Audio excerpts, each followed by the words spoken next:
Bus rapid transit is cool. Let me clarify that. Actual bus rapid transit that's well designed, runs frequently, and gets you to all the places you want to go is cool, especially when it's leveraged to transform one of this country's most famous Stroads. So today I'm going to tell you all about what might be the best designed BRT system in the US, Albuquerque Rapid Transit, or ART, and I'll answer plenty of questions along the way.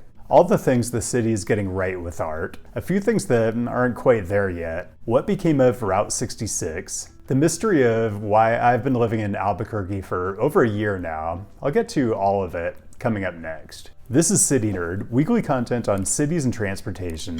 Viewer-suggested topics always welcome, and this is one I'm really doing in coordination with Strongtown's ABQ, including an in-person Q&A event on Wednesday, May 22nd, and I'll talk more about all that later in the video. So I've been a little hesitant to make content about Albuquerque because I've met so many people here who have so much more history with this corridor and with the city. But I'm gonna go ahead and do my usual thing where I give you my personal point of view as someone with the better part of a couple decades experience in planning and engineering, which has included planning and design on BRT projects. Also, I'm a bit concerned that the fact that I haven't yet made a video about this city sends the message that I'm not proud to live here, which is about as far from the truth as it possibly could be. In fact, the locals might not want me to say this, but it's my humble opinion that Albuquerque is extremely slept on. I found it very doable and pleasant to live here without a car. The weather is fantastic, the people are super cool, and Green Hatch chilies are amazing and should be part of every meal. So just fair warning, if you're the type of person who thinks a quote-unquote real urbanist could only live in like New York or DC or Chicago or Philly or the Bay Area or like Amsterdam, then I think we just have a fundamental disagreement about what urbanism is all about and what this channel is trying to do.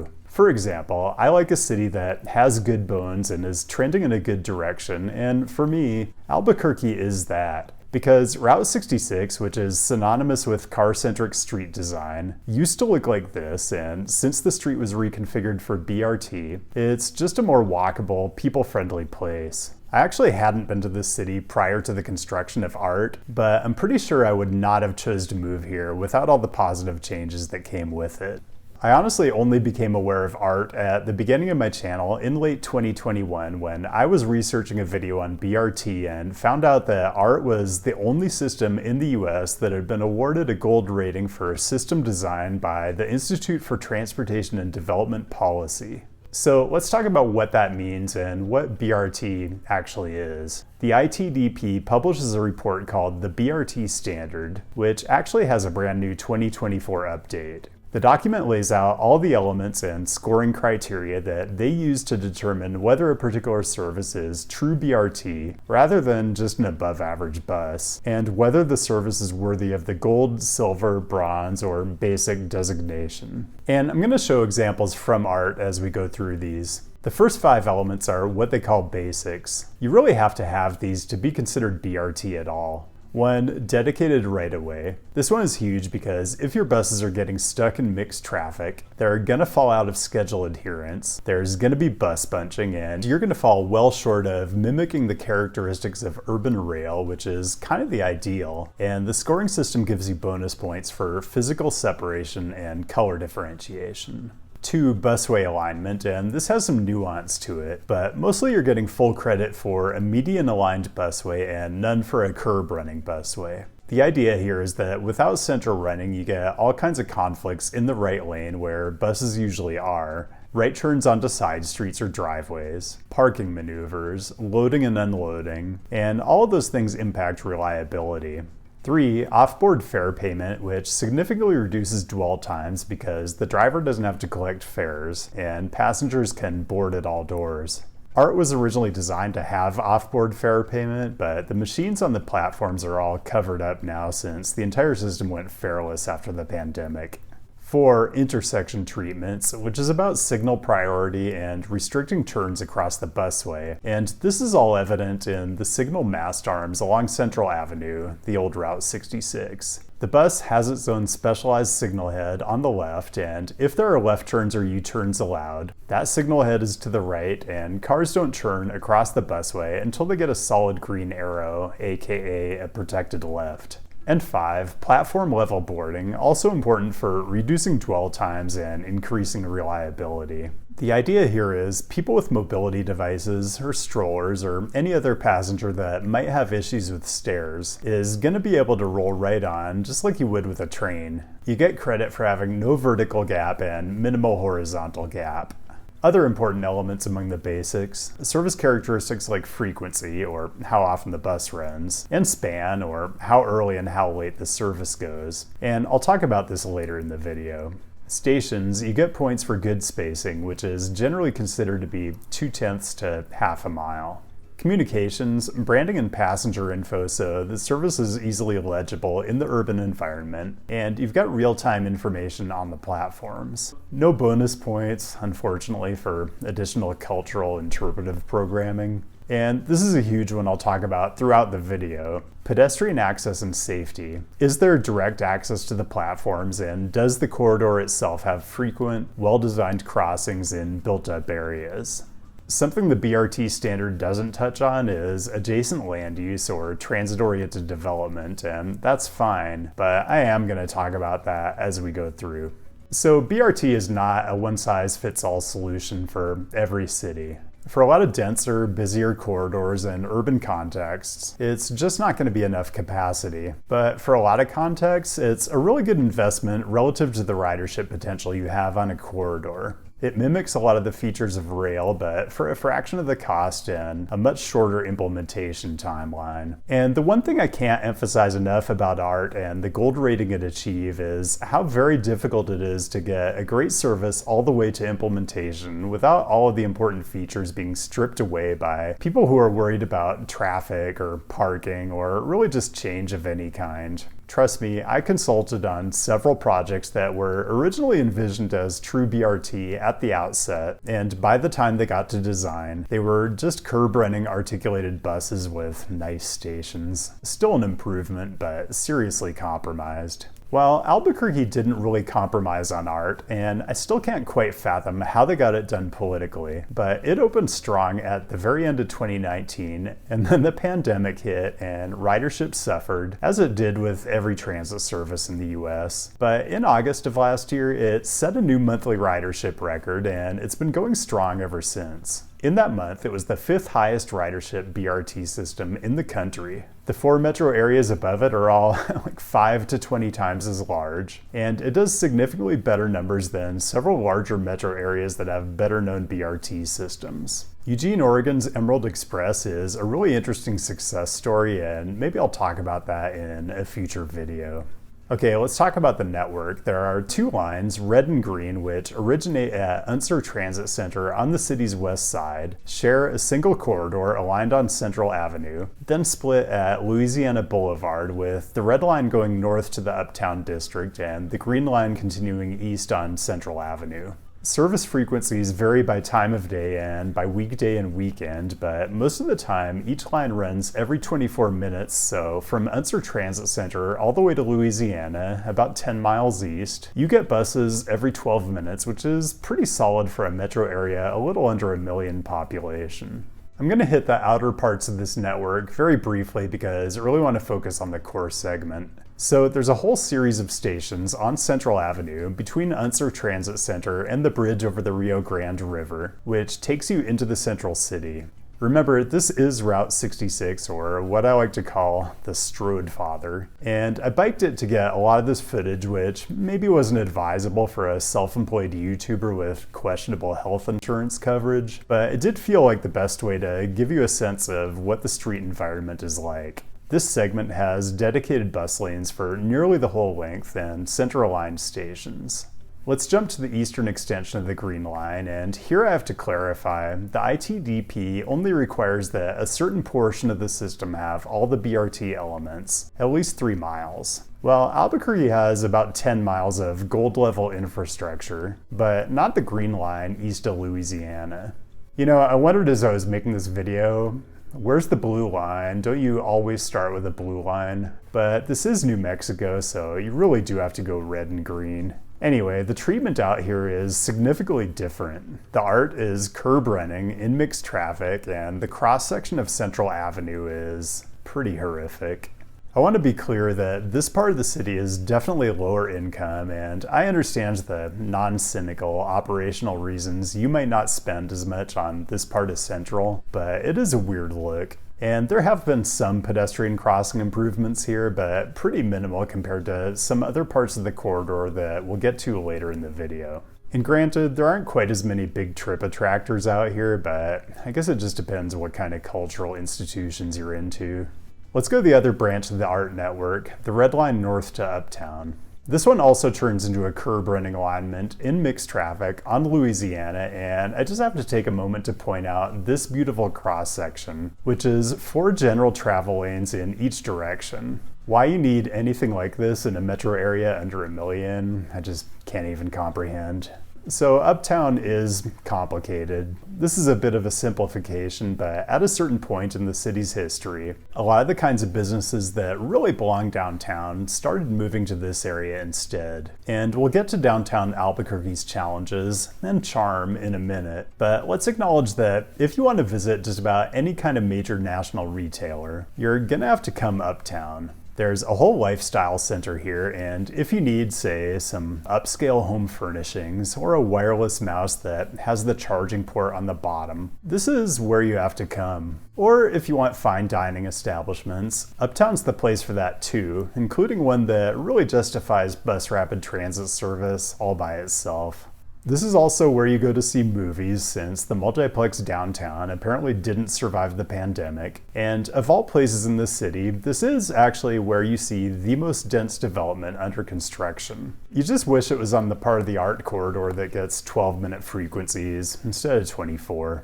Okay, that was Uptown, so let's contrast downtown. The Art alignment is a little different through the downtown core. It doesn't run on Central, but on a couplet 1 block off, so westbound on Copper Avenue, a block north of Central, and eastbound on Gold Avenue, a block south, with a major stop at the Alvarado Transportation Center where you can connect to all kinds of other transit routes, as well as intercity buses, the Amtrak Southwest Chief, and the Rail Runner, which runs up to Santa Fe 10 times a day on weekdays. Central Avenue downtown is a bit of a mixed bag. It's definitely got the bones of a great downtown Main Street, but there are a lot of nightclubs, and I'm not anti-nightclub. It's just that these are storefronts that are mostly dead during the daytime hours, so it doesn't contribute to a vibrant street environment. But there are bright spots too. Apartments and a food hall where a department store used to be, other interesting renovations underway, an old Firestone tire center that's being rehabbed by Ex Novo,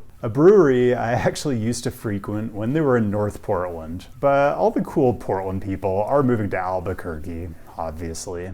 Downtown has actually grown on me since I moved here. Once you get a couple blocks off Central, there's newer housing, and the people who live here and frequent the coffee shops and bars just seem, I don't know, a little more hip.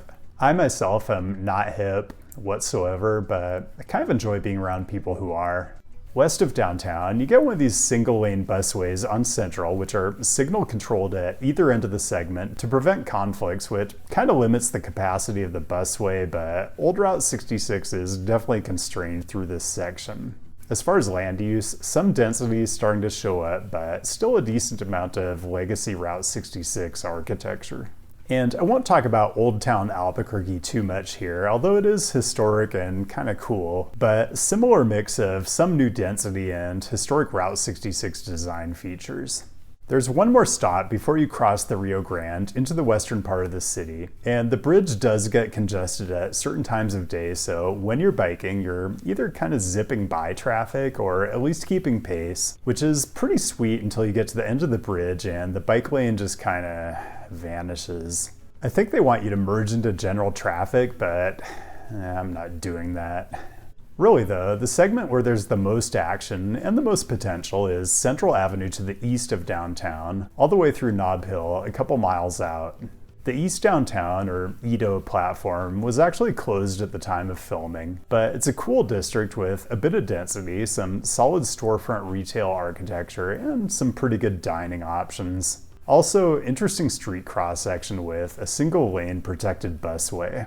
Presbyterian Station, kinda dull, but a medical center this size is a pretty solid trip generator. Probably the most notable thing about this location, the massive vacant lots right on Central that have been sitting fallow since the first time I visited in late 2022. I know this has to be slated for dense housing, but no one's pulled the trigger on construction yet. A little disheartening. Although when I was out filming, it looked like maybe they were drilling core samples, so that would be a good sign.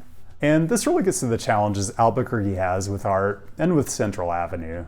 As much success as there's been with ridership numbers and as many good things as are happening, it could all be so much better if there were just a lot more people living along the corridor itself. So I'm going to talk more about that, but first, quick reminder to click on all the usual stuff. Subscribe if you're enjoying this brief tour of urbanism in the land of enchantment. Lots of ways to connect on the various apps, and for a very limited time, a chance to connect in person. Because I'm doing a special event in Albuquerque to talk about this video and honestly, whatever else people want to talk about.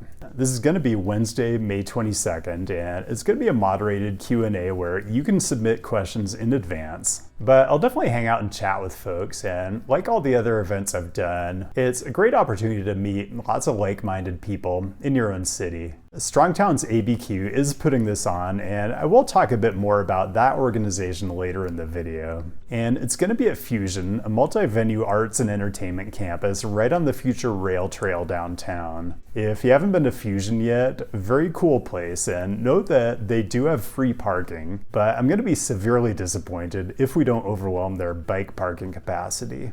Or just take the art. Anyway, space is limited and the RSVP link is down in the description.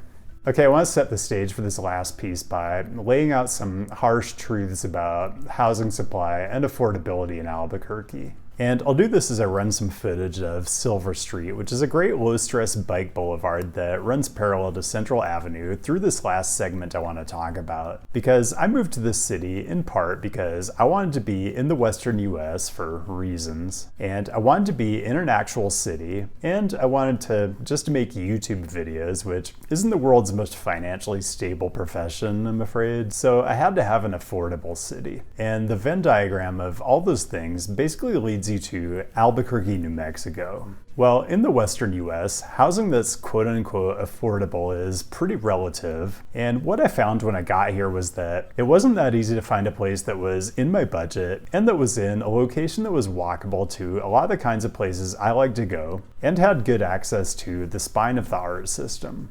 The city acknowledges all this in its Housing Forward ABQ initiative, which has been looking at new strategies to fill their housing shortage, which it estimates at around 30,000 units currently. One strategy that hasn't yet been included in Housing Forward ABQ is duplexes in R1, or what have traditionally been single-family residential zones. But there is currently a proposed amendment to the city's integrated development ordinance, and it includes language that would make duplexes a permitted use in R1 zoned areas within a quarter mile of urban centers and premium transit corridors. Essentially, areas around the art alignment, but I'll leave links in the description so you can read the fine print for yourself. Keep in mind, R1 zoning makes up around half the total land area of the city, and there's a decent amount of it pretty close into the central corridor. Is permitting duplexes gonna solve the city's housing shortage? Well, no one thing is gonna do that. Building 4-story apartment buildings on the limited number of opportunity sites right on Central is also not going to do that. The point is, you need a lot of different tools in the toolbox, and if you can't even get duplexes in R1 zones, it's hard to be optimistic about ever closing the housing supply gap. Anyway, the first city council meeting to hear the IDO amendment is on Monday, June 3rd. Strongtown's ABQ is doing a great job of rallying support for the amendment, so I encourage you to learn more. Again, links down in the description and at the Strongtown site, and showing up in person to testify is extremely powerful. Okay, let's look at the actual station areas in these neighborhoods where I just had an impossible time trying to find a reasonably priced rental unit. UNM Popejoy, and yeah, the University of New Mexico is here, and that is a massive trip generator, both in terms of students and employment. The Bricklight District is on the south side of Central, across from UNM, and I do frequent the places here a lot because it is extremely accessible by transit and by bike. But there's still a ton of surface parking right on Central, and this is university property, so I get that that makes it difficult, but it's hard to see this as anything but a prime spot for transit-oriented development. Next stop east, Nob Hill, also extremely accessible by bike and by transit. And my understanding is, as part of the Art project, they not only invested in improvements to the pedestrian realm on the sidewalks themselves, but increased the number of signalized pedestrian crossings, which is a huge deal. A study from the University of New Mexico found that serious injuries and fatalities along Central dropped by 60% in the first year of the Art project. And keep in mind, most cities saw a surge in pedestrian injuries and fatalities during the worst part of the pandemic. Lots of businesses here that I enjoy frequenting, maybe a little too much to be honest, and definitely structures that are ripe for some kind of redevelopment or another, and also some creative use of older Route 66 type architecture here and some new infill as well. But there just needs to be more, all up and down the Central Corridor and within walking distance. Anecdotally, a lot of the reason you hear people say they don't use Art is because you see unhoused people on there, or often just low-income people. They're just people. But the city did spend $34 million on services for the unhoused in 2022, so it is a problem. But a lot of the problem is people can't even reach the first rung on the housing ladder. So just to be clear, I think we should be encouraging more housing supply in locations that are close to shopping, services, employment opportunities, and great transit access. Places where people don't have to spend as much of their money or time on car ownership. It's a pretty simple concept that's evergreen for basically every city that's facing a housing supply crisis right now. Okay, one last anecdote about Art. A couple weeks ago, I went out to dinner in Nob Hill on a Sunday, and I took Art instead of biking for whatever reason. But when dinner was wrapping up, I was mortified to learn that on Sundays, Art stops running at 7:30 p.m. Look, I think it's kind of cool that Albuquerque has a fareless transit system, but I would gladly pay a couple bucks to have a bus that runs after 7:30. Anyway, one last plug to get involved. The city hired a consultant team to look at improvements to the bus network, and the team includes Jarrett Walker's firm, so I'm optimistic. So that's another effort worth paying attention to, so I've included that link down in the description as well. Oh man, that was a lot, but that is all I got. Thanks for joining. Thanks to the patrons as always. Their direct support really makes all this work. Burqueños, I hope to see a lot of you out at Fusion on May 22nd because apparently there's a lot to talk about. As always, keep the great topic suggestions coming. I'll be back with a new episode next week, and I'll see you then.